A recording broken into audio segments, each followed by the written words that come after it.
Hey, I got a question again for you. Who do you want to be? The guy that can pound it out there a mile and once in a while play well and you're a pretty good player? Or a guy who plays good day in and day out? I got the answer for you in just a minute. So there's no better feeling knowing that when you wake up in the morning to go play golf, so that you're going to play well. There's no better feeling of hitting good golf shots down the fairway. So my mission today is to help as many people as possible wake up every day feeling good that they're going to go out there and play great because of the single plane swing. So welcome to Todd Graves' Golf Theory Part 2.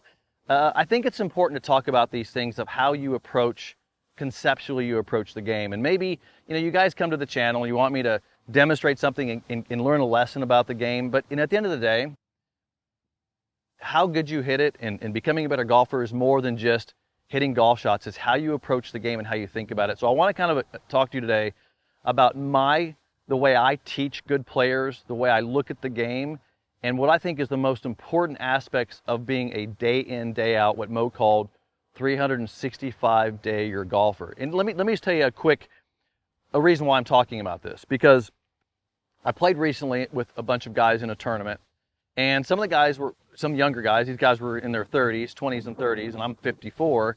And my average drive, 280, 275 to 285, somewhere in that range, right? Now I hit my first drive of the day, went about 300, so I was happy with that one, but it was a little downwind, so I got to give that the wind some credit. But these guys could literally hit it 30, 40 yards past me sometimes. And what was interesting about the day is, there's some holes where they beat me. Like they would hit up, they'd have a wedge in and they beat me. Of course, their proximity, they're closer. I'm hitting a 7-iron, they're hitting a wedge. So they're going to have a little more advantage there. But here's where I gain the advantage in this, is I didn't miss a fairway, right? I'm 280 down the fairway every single time. My proximity to the hole is really good because I'm a good ball striker. So even if I have a 7-iron in my hand, my proximity is inside the 20-foot range, right? So I still have putts at it for birdie. And as the day progressed, 18 holes later, I've beat all these guys by 1 or 2 shots, right? And they're all good players. So my question for you is, we can be the type of golfer that wants to swing as hard. Look, I can swing harder. I can add 10, 20 yards to my drive. I can just sit out here and swing hard as hard as I can at it, and I'll eventually start hitting it 300 yards. And I can do that on a golf course too, but that's not what I recommend. My recommendation to you, and this is once again more theoretical than anything, is that you build a quality golf game. Now, this is what I teach my players, is when you walk off that course, I am more concerned of the quality of golf you play from the time you start to the time you finish. The quality, what does that mean? Did you hit good, consistent golf shots? Are you hitting fairways? Are you hitting good shots into greens? Can you walk off that hole? I've made pars, bogeys, and even double bogeys where I walked off the hole and I said, hey, I played quality golf. I played smart quality golf on that hole and just ended up with this score. As opposed to what I call the slash and burn type of golfer who slashes it in the trees and hacks it out. And occasionally makes a good score, but that's not me. I'm the kind of, and that was not Mo.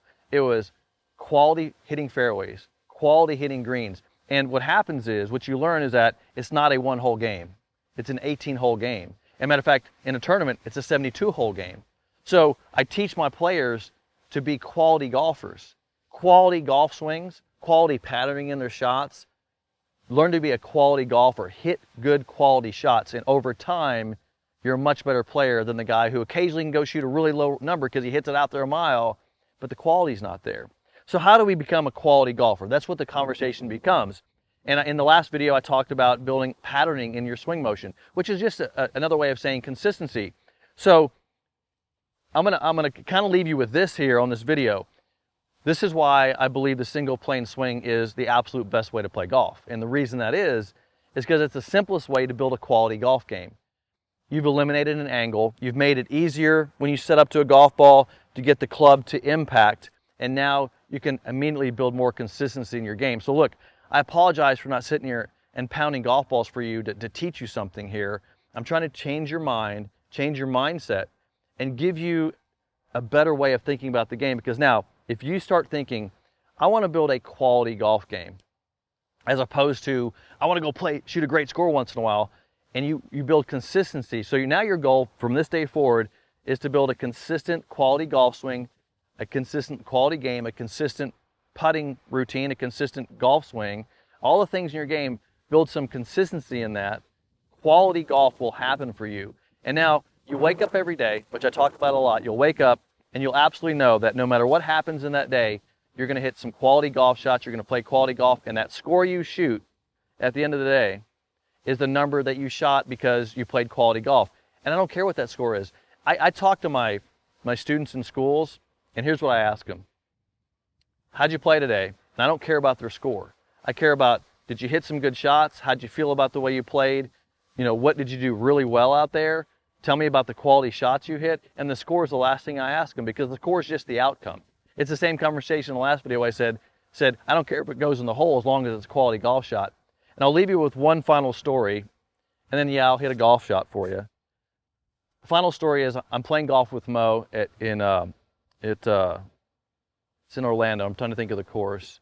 I think they've closed the course now, but we're playing golf, and it's a par 5. He hits a really nice drive down the fairway. It's about a 500-yard par 5. And I hit my drive to the right. Hit it good, nice and solid, but I fly it to the right, and it goes into the lake.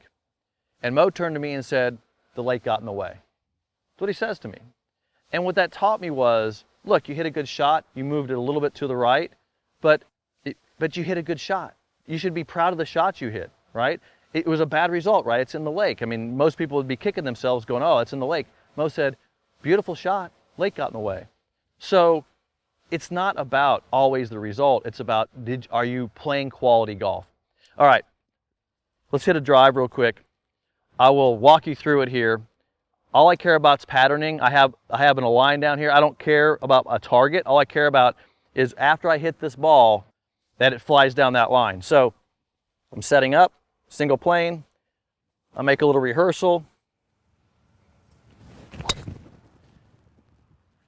And then I can step back here and take a look, and I'm gonna look where that ball landed, and it landed right on my pattern. That's exactly how I practice. Play for quality golf, practice for quality golf, and I guarantee when you step in that course, you're gonna be a better golfer.